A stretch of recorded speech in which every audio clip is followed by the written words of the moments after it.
Good morning, dear people. I hope you're doing great this day. This week we are, in this case, starting unit number 2. We're going to start dealing with for and against essays, new metalinguistic contents, unit number 2 about society and media, etc., right?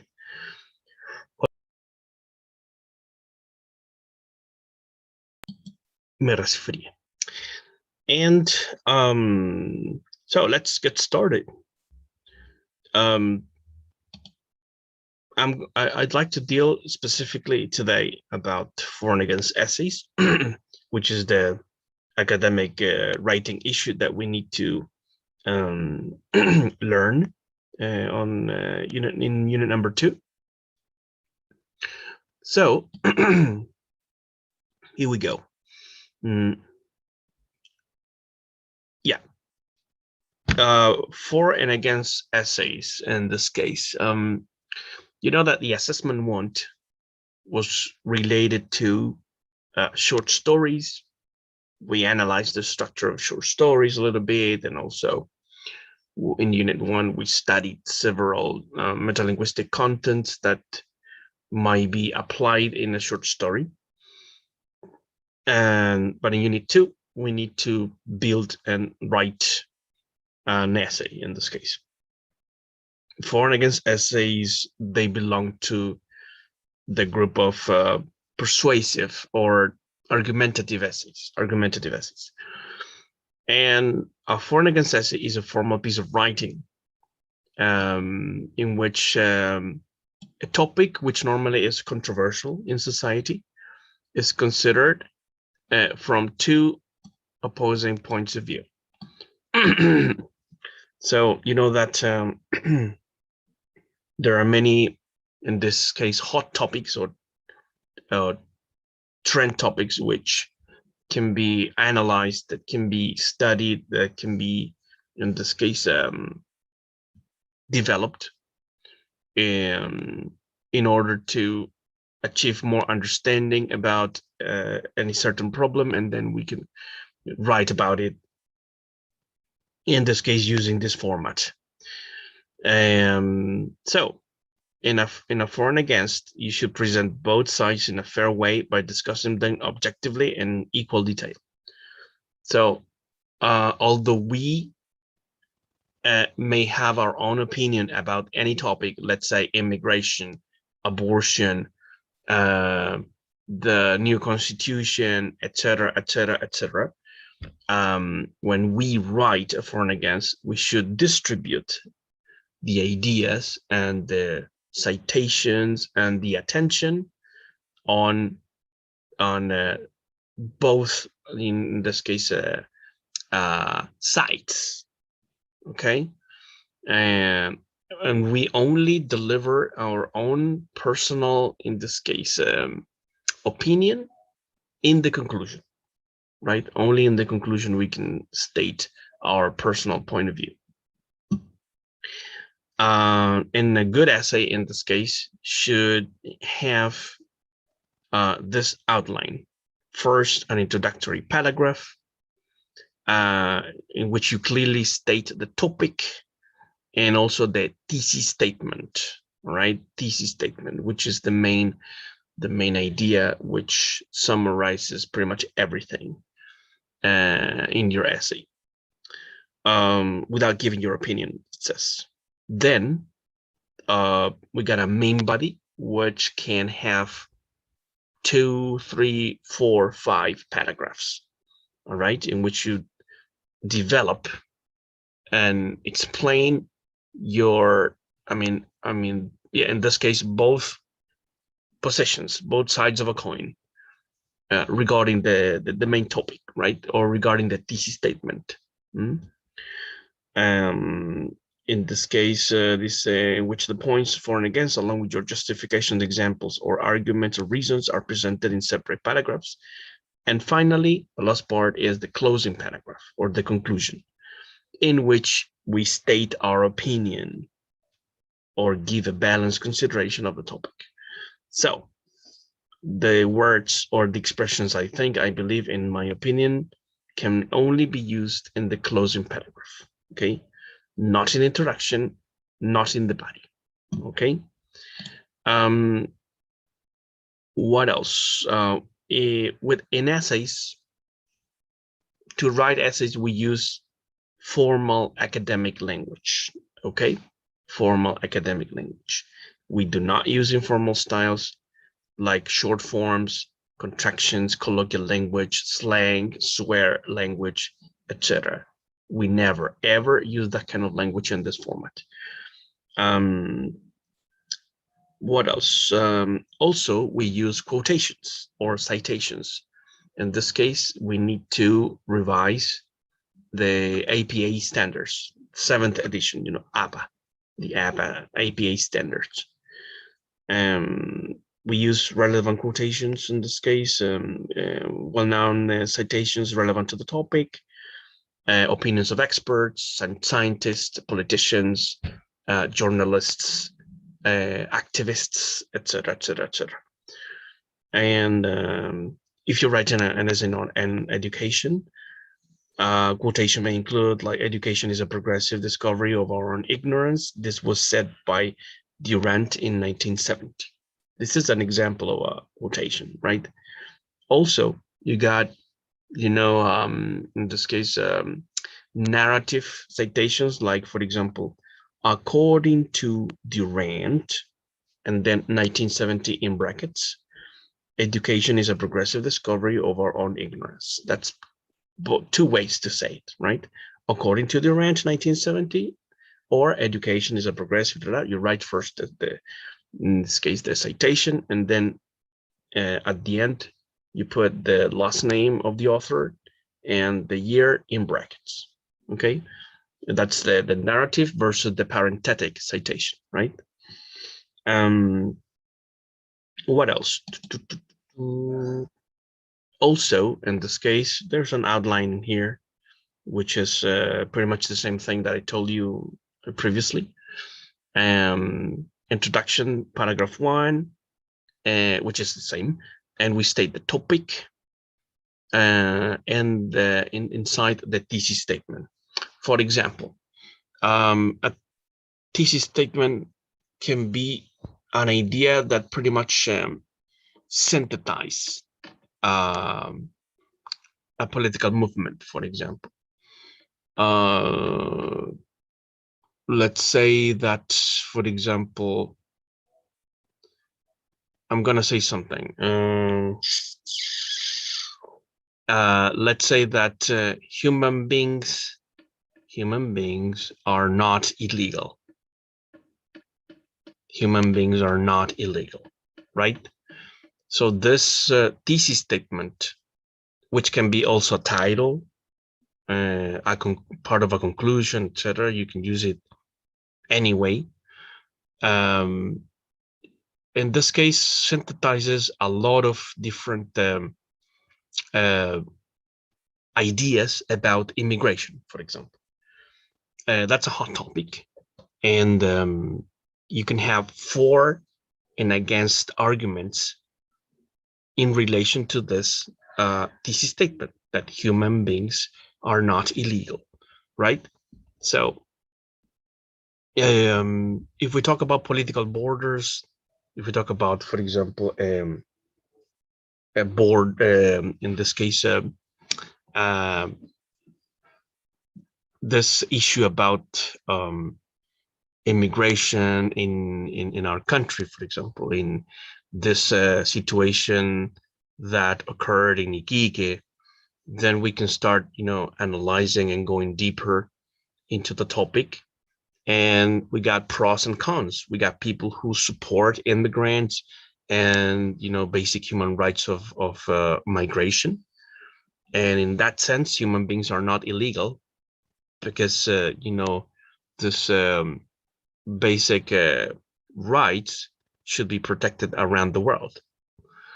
On the other side, we got people who are more nationalist, and they want to protect the borders, protect the resources, protect the people of this country, for example, and avoid immigrants to come to our country because of crime and other stuff that they considered important. So in that case, they are against immigration, against immigrants, against human beings that they consider illegal, and therefore there is a counter argumentation in this case regarding the thesis statement, which is human beings are not illegal. And some people say like that actually some human beings are illegal because of the in this case policy and regulations, immigration standards.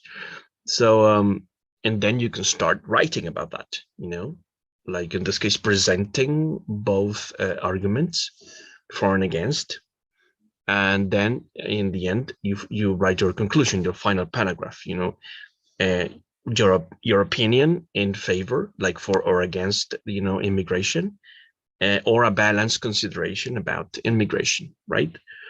So the main body in this case is devoted to arguments for or against, justifications, examples, reasons, quotations, citations,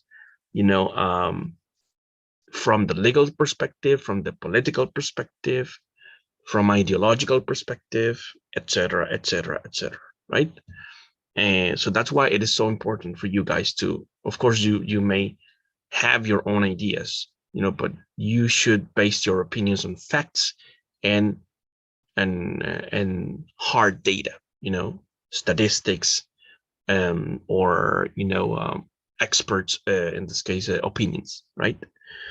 So that's why it is important to use APA to support your ideas.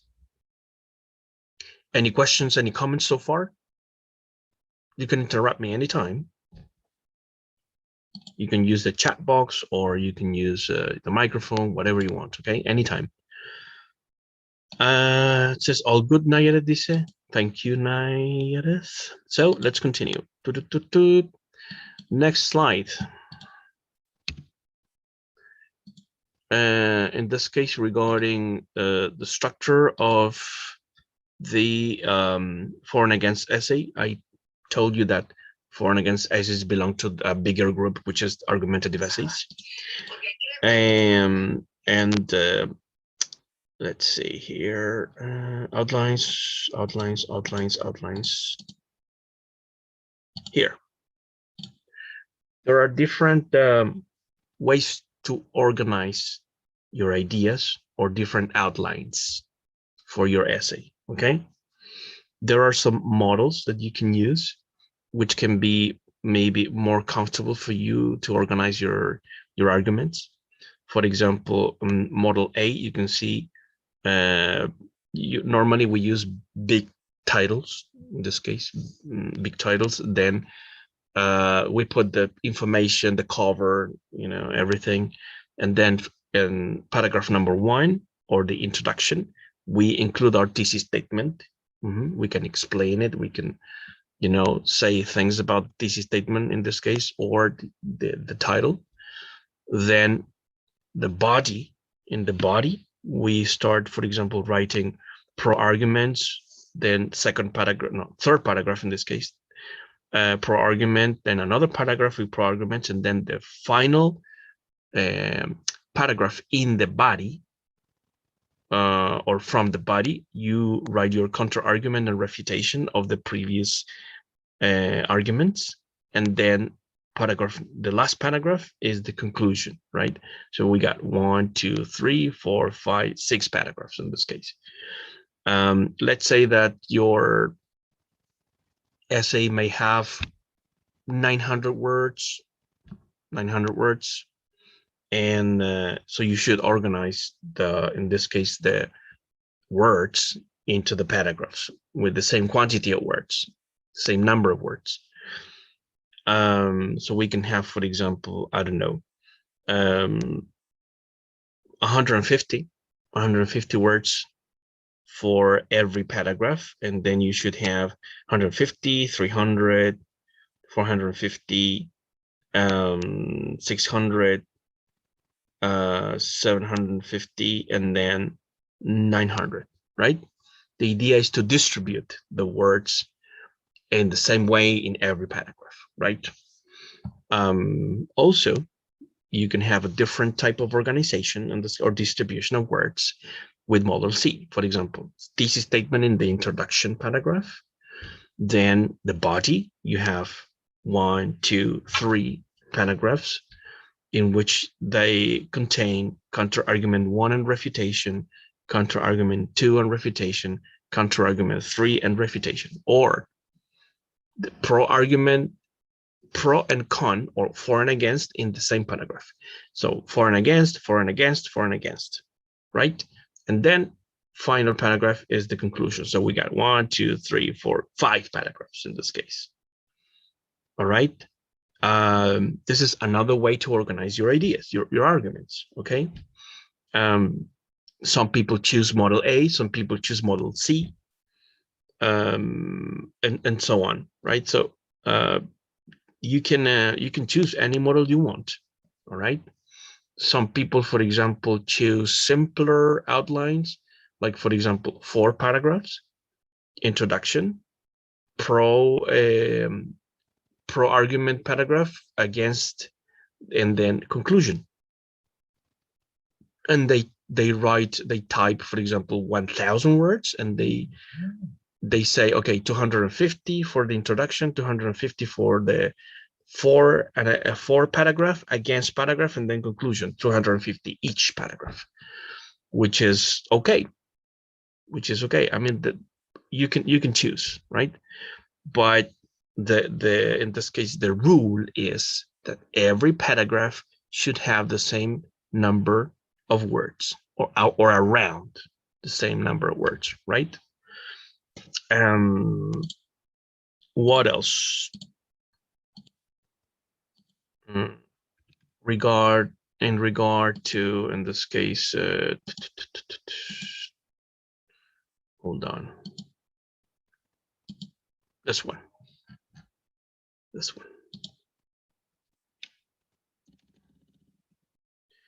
There are, in this case, useful linking words or linking expressions, okay, that you can use to write your essay. They can be, for example, they can be used to introduce new ideas, to, for example, make contrast or create contrast between arguments. Like we can list points with first of all, secondly, thirdly, finally. We can list advantages and disadvantages with these expressions, like the main or the greatest advantage of blah blah blah is, or to list disadvantages, like for example, another negative aspect of, I don't know, immigration, another negative aspect of such and such topic, right? Which is, remember, always separate your own ideas and your own feelings from the topic, because the topic is an object. The topic is an object to be observed, a phenomenon to be analyzed. You can, of course, express your own feelings and opinions and your own ethics in the conclusion, right? I know it is sometimes hard, but we need to have this scientific mind, to separate, our feelings from the ideas and from, in this case, arguments. What else? To do useful linking words and expressions. Say more expressions, like for example, when you want to quote something, some in this case experts like Benito Juárez, no, in this case sería Juárez, so only Juárez, and then the year 1980, suggest or maintain that blah blah blah blah blah, and then you can either use a direct quotation, which is in using quotation marks, or paraphrasing. Yeah, I normally recommend paraphrasing because you're going to save a lot of time just paraphrasing. And then you are introducing your own writing, your own, in this case, not maybe your own ideas, but it's easier to connect your own ideas with the paraphrasing, right? And it's really easy because you just say, I don't know, according to in this case Perico, then 1996 in brackets, immigration is important for the countries because they contribute to the economy and also the cultural richness, blah blah blah blah blah. Introducing your own ideas, and you mix or merge the author's ideas with your own ideas, right? That is good. That is really good. What else? To add more points or ideas to the same topic, you use in addition, furthermore. Normally after when you start a new paragraph, or when you want to introduce a new idea after a period, after a full stop, you say furthermore, moreover, in addition, besides, apart from, what is more, blah blah blah. Or maybe you can connect, ideas with as well, both, and it depends if there is a comma before, or if there's a full stop. We should deal with punctuation. We should study punctuation, and also APA. Maybe next week, for example, we can study APA and punctuation more in detail. To make contrasting points, for example, on the other hand, you can say, for example, you can present one argument saying on one hand, and then in the same paragraph, you present the counter argument and you say on the other hand, to the contrast, two opposing views in the same paragraph, or in separate paragraphs. But normally you start the counter argument with on the other hand, however, still, nevertheless, etc., etc. For example, for instance, when you want to, in this case, present a fact which is historical, for example, for instance, etc. And emphasize a point, make general statements, etc. Explain, clarify, express cause, effect, intention with this linking words and expressions. I'm going to upload, of course, this presentation after the class. And then the concluding paragraph. In conclusion, on balance, all things considered.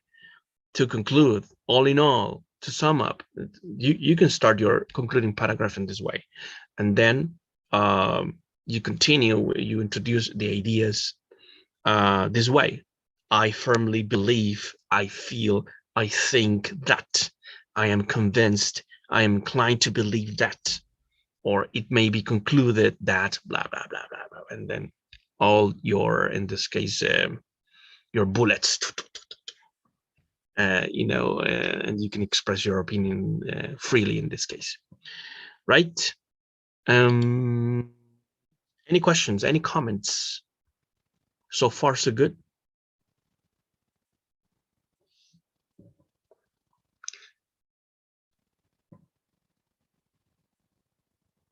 No comments, jokes, complaints, nothing. Dice Antonio, dice nope. Nayara dice nope. All right. I assume that you understand pretty much everything. And what else? I'm going to upload all of this, presentations in this case. Hey, before I forget, I'm almost before I forget, I'm going to, in this case, show you some examples in this case of foreign against essays. This one was Enzo Seguel. I think it was, I don't really remember when was this thing. This 2020. Right. So you can use this format, which is very interesting to me. Use please Google Docs in this case, and then you can share it easily to me. Use the tool compartir, share. It's going to be easy for me to check out, to give you feedback, to correct, to grade the document. Yeah, I always insist on you guys using Google Drive instead of, for example, UCampus to send me. I mean, it's okay if you send me your papers via UCampus, right? But it's easier for you and for me to create a Google Doc and then share it with me, because I can see it in real time, right? Well, anyway, here you can see a nice formatting. The logo of the university, the faculty, in this case, Department of English, the class, the title, which is beautiful, colors and stuff like that. You can include a picture, but you all should also, in this case, include the source, right? For example, the web page where you got, in this case, where you got the picture and stuff like that. A link in indicating the web page and stuff like that. I'm going to teach you how to do it because this is APA standards. It's APA basically. Name of the author, the group, date.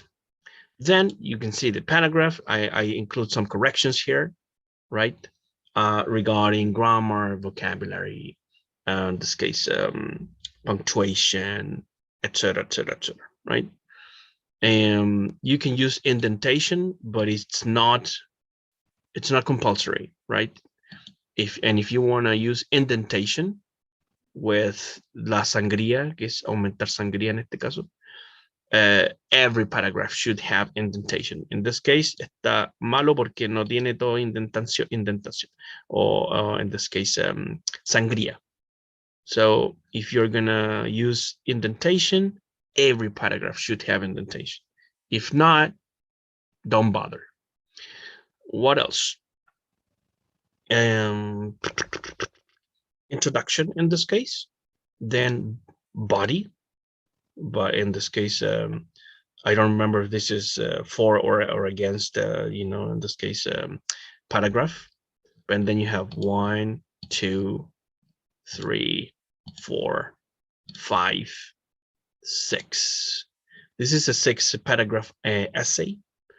The outlining is good. I mean, visually is okay. But then I start correcting, for example, in this case, the list of references, use the same font I told the person, and so double check the APA standards, because there are some maybe errors in the use of the list of references. Pretty much the formatting, right? Also quotations in this case here should include the year. I was asking for a year in this case. You can also say, for example, Posi et al, así como Posi y todos los demás. When there are more than 3 authors, eso también es APA, se lo tengo que enseñar. Here, for example, APA is okay in this case, right? Excepting for this C Washington, porque debería ser solamente Washington if they are the last names, right? Esto está okay. Here another quotation, APA, which is okay. Ananda and Baini, 2017, page 11. Solamente se pone en la página cuando son physical books, Cuando son digital papers y web pages y todo eso, no se pone el número de página. Another author here, right? So this is direct quotation, porque ahí está con quotation marks, ¿cierto? Y está con cita, digamos, parentética, ¿cierto?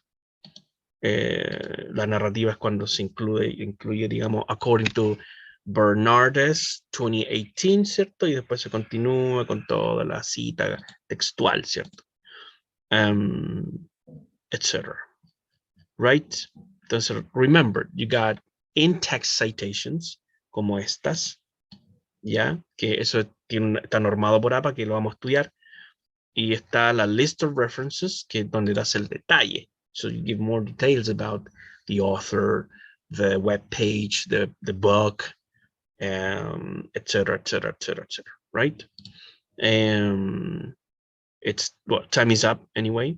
Aquí está el grading, en este caso, es el part of the rubric, ¿cierto? El puntaje, la nota, ¿cierto? Y acá está la escala que se ocupa y todo eso. Y todo eso ustedes saben que yo lo incluyo en el documento, para que sea una calificación y un feedback súper claro. Eso, vamos a estar trabajando Fornicus Essays. Next week vamos a ir estudiando también metalinguistic contents regarding newspapers and media. And also metalinguistic contents. Voy a subir en todo caso la presentación relacionada con eso, que es esta. No alcanzamos a verla hoy día, pero es basically Unit 2 Society and Media y cierto topics and also exercises about grammar, blah, blah, blah. All right. Entonces, next week seguimos trabajando. Any questions before we finish? Any final comments?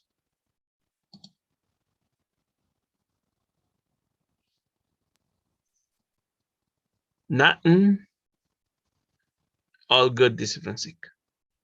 It's all good. Entonces, el viernes, que es mañana, van a sanitizar el PEDA. Entonces yo pensaba en mañana, pero no voy a ir.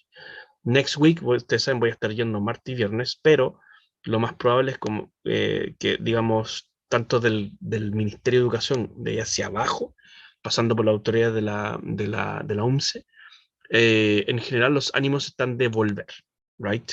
Con todas las medidas sanitarias, ¿cierto? Tenemos una certificación de la Mutual de Seguridad, por todas las medidas que se están tomando, así está como bastante seguro ir, ¿ya? Cristian Sánchez, sí, que el director del departamento, me sugirió que obviamente ninguna de las actividades que hagamos se tope con otras cosas. Tanto el martes como el viernes no se debe topar con ninguna otra clase, por un lado. Así que lo más probable es que si hay una vuelta más full, ¿ya? A clases, haya que ir a las 8 de la mañana o a la hora que corresponden las clases. O sea, en el fondo, clases normales. Claro, en clases normales igual vamos a llevar mascarilla y alcohol gel y vamos a estar ahí cuidándonos con distancia y todo el tema, ya, pero ustedes saben que el estado de excepción se termina hoy, ya, para llevar a cabo, digamos, otro estado de excepción, de emergencia o lo que sea, hay que pedirle al Congreso. Esto no, como te digo, se acaba hoy día y de ahí de aquí para adelante cada institución autónoma va a tomar decisiones con respecto a la vuelta a clase y todo eso. Hay colegios que están yendo full, ¿cierto? Como les digo, obviamente ustedes saben que las medidas sanitarias se tienen que mantener porque hay rebrotes en Arica y en el sur también están habiendo rebrotes de COVID. Ya eso es noticia de hoy. Entonces hay que seguir cuidándose, chicos, chicas, ¿ya? Si volvemos full, yo voy a estar a las 8 de la mañana ya, cabres. I'm sorry. Ya, a despertarse a las 5 de la mañana y decir, pues, ¿qué le vamos a hacer, no?